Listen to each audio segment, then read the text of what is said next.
फिलहाल इस वक्त कोर्ट में क्या हो रहा है?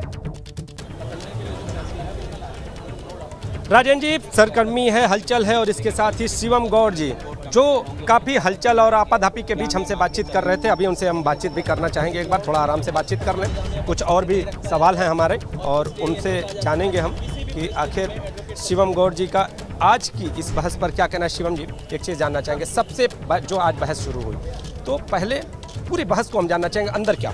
देखिए, ऐसा है, एडवोकेट कमिश्नर को हटाने की जो इनकी प्ली थी, जो प्ली इनके द्वारा ली गई थी, वो कहीं से कहीं वैलिड नहीं थी।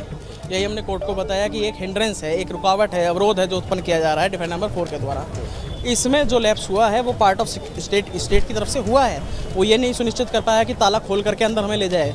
तो हमने ये कहा कि 26 अप्रैल के आदेश को, क्योंकि ये कहते हैं बैरिकेटिंग स्पष्ट नहीं है, ये कहते हैं ये स्पष्ट नहीं है, वो स्पष्ट नहीं है, एक स्पष्ट कर दिया जाए कि बैरिकेटिंग के अंदर जा करके 91-30 के दोनों तहखानों की एक वीडियोग्राफी की जाएगी।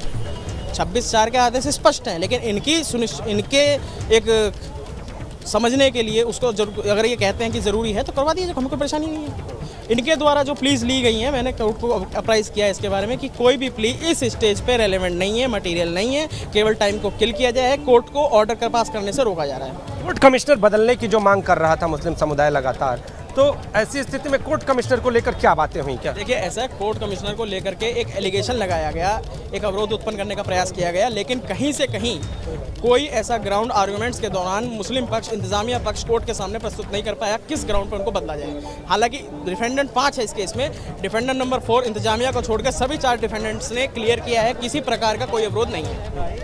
कोर्ट कमिश्नर ने भी अपना पक्ष कोर्ट कमिश्नर ने पक्ष रखा है। वो कहता है मैंने अपना काम ईमानदारी से किया है, यदि न्यायालय चाहे स्वतः चल करके इस चीज़ को देख सकता है। तो अंदर तहखाने में अब तहखाने में जाकर अब होगा, जो बदलने की बात थी उस पर क्या? अब उस पर निर्णय कल आएगा। शिवम जी, कोर्ट अंदर तहखाने में जाने के लिए अब कोई आदेश भी हो सकता है, ऐसी भी चीज़? देखिए, ऐसा आदेश हो चुका है, स्पष्ट ऑर्डर आ सकते हैं कि अंदर ले जा करके कराया जाए और रिपोर्ट फलानी तारीख को सौंपी जाए। तो शिवम गौड़ जी थे राजेंद्र जी, और एक सवाल पर स्पष्ट रूप से इन्होंने कहा है कि ऐसे भी अब ऑर्डर आ सकते हैं कि जिस तरह से कन्फ्यूजन की स्थिति ये थी कि जो मुस्लिम पक्ष है, जो प्रतिवादी पक्ष है, वो ये कह रहा था कि बैरिकेटिंग को लेकर कोई खास आदेश नहीं था।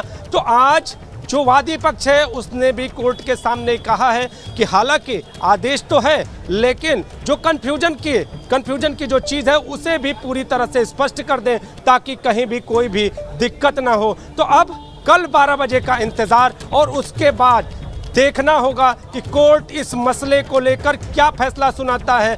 सिविल जज सीनियर डिवीज़न का आदेश क्या होता है, क्या जो कमीशन के सर्वे की कोई तारीख निर्धारित होती है, या फिर जिस तरह से जो हिंदू पक्ष है यानी वादी पक्ष है उसका ये कहना है कि कोई स्पष्ट दलील नहीं दे पाया प्रतिवादी पक्ष कोर्ट कमिश्नर को बदले जाने को लेकर, तो क्या जो कोर्ट कमिश्नर हैं अजय कुमार मिश्रा वो यथास्थिति बने रहते हैं, ये देखने वाली बात होगी, या फिर इनके जगह कोई और भी कोर्ट कमिश्नर नियुक्त किया जाता है।